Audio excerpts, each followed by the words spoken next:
وہ جو فیصلے کے اندر یہ بات بھی بتائی گئی ہے کہ ریکارڈ پر ایسا کچھ نہیں کہ رہائش گاہ کو سب جیل قرار دینے کے نوٹیفیکیشن کے اجرا سے قبل پراپرٹی کے مالک سے اجازت لی گئی ہے. رہائش گاہ کو سب جیل قرار دے کر پرائیویٹ پراپرٹی کا ورچوئل قبضہ حاصل کر لیا گیا ہے. ٹھیک ہے جی. وہ یہ کہتے ہیں جج صاحب کہ کسی بھی رہائش گاہ کو سب جیل قرار دینے سے پہلے جو گھر کا مالک ہے اس سے اجازت لینا ضروری ہے. اور بشرا بی بی کو کسی پڑوسی کے گھر میں کو سب جیل قرار دے کر ان کو نہیں رکھا گیا تھا، بلکہ ان کو اس گھر میں رکھا گیا تھا جہاں پہ وہ بیاہ کر کے آئی تھی، یعنی بنی گالا. لہٰذا وہ ان کے شوہر کا گھر تھا اور وہیں پر ان کو قید تنہائی میں بقول جج صاحب رکھا گیا تھا. یہ ایک ایسی چیزیں ڈیولپ ہو رہی ہیں پاکستان کے اندر جو ماضی میں جس کی مثال نہیں ملتی. اور جس طرح میں نے آپ سے گزارش کر رہا ہوں کہ جس طریقے سے اب ہم ان چیزوں کو دیکھ کر آگے چل رہے ہیں، اس سے اس بات کی طرف اشارہ ہوتا ہے کہ پاکستان کا نظام انصاف اس وقت اس کو اوور آلنگ سے زیادہ آگے بڑھ کر چلنے کی ضرورت ہے. کیونکہ جس طریقے سے میں نے آپ سے گفتگو کے آغاز میں کہا کہ آج کے دن میں ایک نہیں بلکہ تین فیصلے سامنے آئے ہیں جو اس بات کی طرف اشارہ کر رہے ہیں کہ ریاست کے اوپر دباؤ ہے وہ کس حد تک آگے بڑھ رہا ہے. تو جناب دوسرا جو فیصلہ سامنے آیا ہے وہ آیا ہے جسٹس شاہد وحید صاحب اور محترمہ عائشہ ملک صاحبہ کی طرف سے فیصلوں کا جو انہوں نے جاری کیے ہیں. یہ جو پریکٹس اینڈ پروسیجر ایکٹ کے حوالے سے جو سپریم کورٹ آف پاکستان میں جس کو فل بینچ نے سنا تھا، اس کے اوپر انہوں نے اپنا جو ہے وہ اختلافی نوٹ میڈیا کے لیے جاری کیے ہیں. اور ان اختلافی نوٹس کے اندر اس بات کا واضح طور پر اشارہ مل رہا ہے کہ جناب ہماری جو عدلیہ ہے وہ کن لائنز کے اوپر سوچ رہی ہے اور کیوں سوچ رہی ہے. کیونکہ اگر جج صاحب اپنے فیصلے میں اس بات کا اظہار کرتے ہیں کہ جناب پارلیمنٹ کے پاس قانون سازی کا جو اختیار ہے وہ محدود ہے، تو وہ انفیکٹ اس بات کی طرف اشارہ کرتے ہیں کہ پارلیمنٹ کو قانون سازی کے لیے الیکٹ ہی نہیں کیا گیا، یا وہ اس بات کی طرف اشارہ کرتے ہیں کہ پارلیمنٹ جس کے پاس قانون سازی کا سب سے بڑا اختیار ہے، حتیٰ کہ وہ آئین سازی بھی کر سکتی ہے اور آئین میں ترمیم بھی کر سکتی ہے، اور یہ اختیار پاکستان کے کسی اور ادارے کو نہیں ہے، سوائے پاکستان کی پارلیمنٹ کو. لیکن جج صاحب اپنے فیصلے میں لکھتے ہیں کہ قانون کے مطابق یا ان کی سوچ کے مطابق جو پارلیمنٹ ہے وہ عدالت کے حوالے سے کسی طرح کی کوئی قانون سازی نہیں کر سکتی، اور اگر وہ ایسی قانون سازی کرے گی تو اس کو ردی کی ٹوکری میں پھینکا جا سکتا ہے. اور پارلیمنٹ قانون سازی کے ذریعے عدالت کو یہ نہیں بتا سکتی کہ اس کی پریکٹس اور پروسیجرز کیسے ہوں گے. پاکستان کی مقننہ پاکستان کی عدلیہ کو یہ نہیں بتا سکتی کہ جناب آپ کے لیے کام کرنے کا جو سکوپ ہے وہ کیا ہوگا. حالانکہ آئین بنایا کس نے تھا؟ وہ پارلیمنٹ نے بنایا تھا، اور اسی پارلیمنٹ کے ذریعے مختلف اداروں کے سکوپس کا تعین کیا گیا تھا. اور اب جناب جج صاحب یہ کہتے ہیں کہ آپ کے پاس یہ اختیار ہی نہیں ہے. محترمہ عائشہ ملک صاحبہ نے بھی اس کے اوپر اپنا اختلافی فیصلہ جاری کیا ہے اور اس کو پاؤنڈ کی 1926 کے جملے سے اپنے فیصلے کا آغاز کیا ہے، جس کے اندر وہ یہ کہتے ہیں روس کے پاؤنڈ کہ اگر ہم چاہتے ہیں عدلیہ کچھ کرے تو اسے کرنے کی آزادی بھی دینا چاہیے. اور یہ جملہ جس سے محترمہ عائشہ ملک صاحبہ نے اپنے فیصلے کا آغاز کیا ہے وہ اس فیصلے کے اندر ہی ان تمام پہلوؤں کا احاطہ کر دیا گیا ہے جو عدلیہ اس وقت یہ سمجھتی ہے. اور عدلیہ یہ سمجھتی ہے کہ جناب اس کو بلا روک ٹوک اپنا کام کرنا چاہیے، بلا شبہ کرنا چاہیے. عدلیہ یہ سمجھتی ہے کہ اس کو آئین اور قانون کے مطابق فیصلے دینے چاہیے، بالکل دینے چاہیے. عدلیہ یہ سمجھتی ہے کہ اس کے فیصلوں پر عمل درآمد ہونا چاہیے، بالکل عمل درآمد ہونا چاہیے. لیکن عدلیہ اپنے لیے خود راستے کا تعین نہیں کر سکتی، اس کے لیے اس کو آئین کی چھتری کے نیچے ہی رہنا پڑے گا، آئین کی چھتری سے وہ باہر نہیں نکل سکتے. عدلیہ کے اس رول کے اوپر کہ جناب عدلیہ کی قانون سازی، عدلیہ کے حوالے سے قانون سازی کرنا عدلیہ کے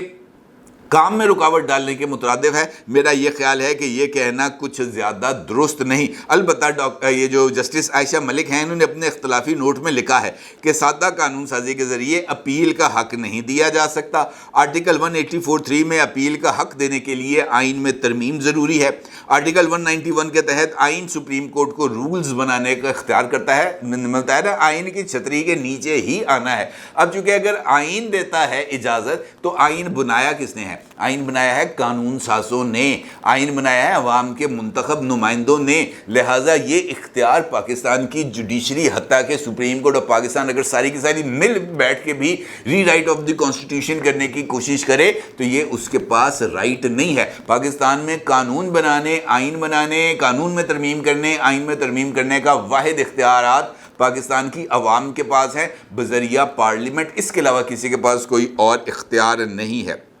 پھر وہ یہ کہتے ہیں آگے چل کے، جسٹس شاہد وحید صاحب کا اختلافی نوٹ بھی بہت زیادہ امپورٹنس کا حامل ہے، وہ یہ کہتے ہیں کہ پریکٹس اینڈ پروسیجر ایکٹ آئین سے ہی متصادم ہے۔ وہ یہ کہتے ہیں کہ یہ والا جو ایکٹ بنا ہے یہ انصاف کی فراہمی میں رکاوٹ بنے گا، پارلیمان کو آئین سے متصادم قوانین بنانے کا اختیار نہیں ہے۔ وہ یہ کہتے ہیں آگے سے، ان کا جو اس حوالے سے ہائپوتھیٹیکل انالیسز ہے وہ بہت ہی زیادہ دلچسپ ہے۔ جسٹس شاہد وحید صاحب کہتے ہیں کہ اگر 3 رکنی کمیٹی جو اسی پروسیجرز ایکٹ کے تحت بنائی گئی ہے، انتظامی کمیٹی جس کے اندر چیف جسٹس اور 2 سینئر موسٹ جج ہیں، وہ اگر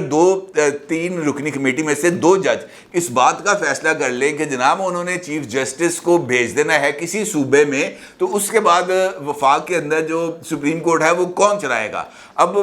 کہنے کی بات تو نہیں ہے کہ اس قانون کا جو سکوپ ہے وہ 184(3) تک ہی محدود ہے، اس سے آگے روٹین کے جو بزنس ہے، روٹین کی جو اپیلیں ہیں، وہ 184(3) کے علاوہ جو کیسز آئیں گے وہ ججز کی انتظامی کمیٹی کے پاس نہیں جائیں گے۔ بھائی جان براہ کرم، میرا خیال ہے کہ اس قانون کے اندر اس بات کو بڑی وضاحت کے ساتھ بیان کیا گیا ہے۔ دوسرا یہ ہے کہ 2 ججز کو ساتھ ملانے کا مطلب چیف جسٹس کے اختیارات کو کمپرومائز کرنا نہیں ہے، بلکہ ان تمام اعتراضات کا خاتمہ کرنا ہے جو ماضی میں سامنے آتے رہے، جن میں بینچ سازی اور من مرضی کے فیصلوں کے لیے من مرضی کے جج صاحبان راہ چلتے بندے کو آواز دے کے پٹیشن رکھوا لیا کرتے تھے۔ اب اس کے راستے میں رکاوٹ کھڑی کی گئی ہے اور کہا گیا ہے کہ جناب اب ایسا نہیں ہوگا۔ پھر وہ یہ کہتے ہیں کہ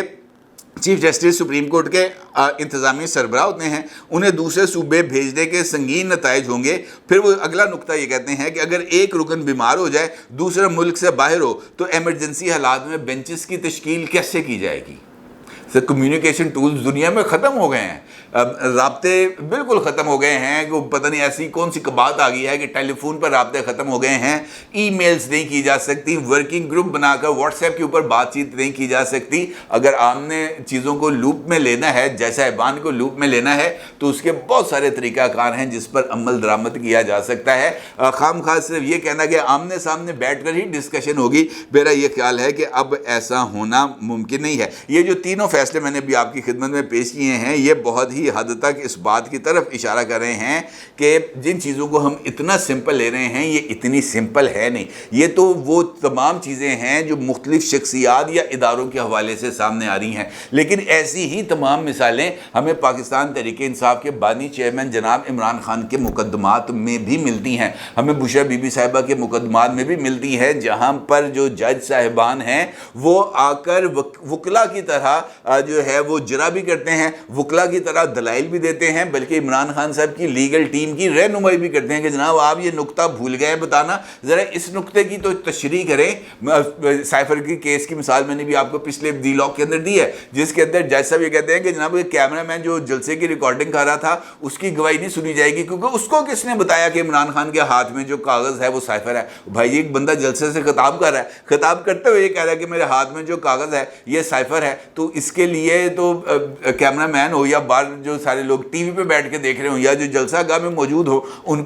کو کسی کی گواہی کی ضرورت ہے؟ وہ تو خود ہی گواہ ہے، کیونکہ ان کے سامنے عمران خان صاحب نے یہ بات کی ہے۔ لہٰذا یہ جو سب چیزیں کی جا رہی ہیں یہ اسی وجہ سے کی جا رہی ہیں کہ پاکستان کا جو نظام عدل ہے اس کے اندر بہت بڑی خامیاں، اور کیوں نہ ہو۔ جب ہم نے پروجیکٹ عمران خان کو لانچ کیا تھا تو یہ تمام چیزوں کو اس طریقے سے ان آرڈر کیا تھا کہ عمران خان کو ہر جگہ سے سپورٹ ملے۔ جب پاناما کیس کے اندر آخری دن جو فیصلہ نواز شریف صاحب کے ساتھ سنایا جانا تھا تو اس فیصلے کو تاخیر کا شکار ہی اس وجہ سے بنا کہ اس بینچ میں موجود جج صاحبان کی فیملی جو ہے وہ ابھی تک نہیں پہنچ پائی تھی۔ جیسے ہی وہ پہنچی وہ آ کے گیلریز میں بیٹھے، تبھی جج صاحبان نے فیصلہ سنایا گیا، اور اوپر سے نواز شریف صاحب کو جب سزا مل رہی تھی تو جج صاحبان کی جو فیملی کے اراکین تھے وہ بیٹھ کے تالیاں بجا رہے تھے، نعرے لگا رہے تھے۔ تو اس کا مطلب یہ ہے ہے کہ ہر ایک جگہ پر یہ جو ہیرو گیری ہے یہ نہ صرف جاری تھی بلکہ یہ جو مداخلت ہے جس کا ذکر کر رہے تھے جج صاحبان،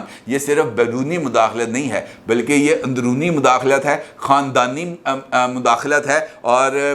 بہت ہی قریبی رشتوں کی مداخلت بھی ہے جس سے انکار ممکن نہیں ہے۔ اپنی رائے کو ضرور اظہار کیجیے گا۔ آپ کو بہت شکریہ۔ اللہ حافظ۔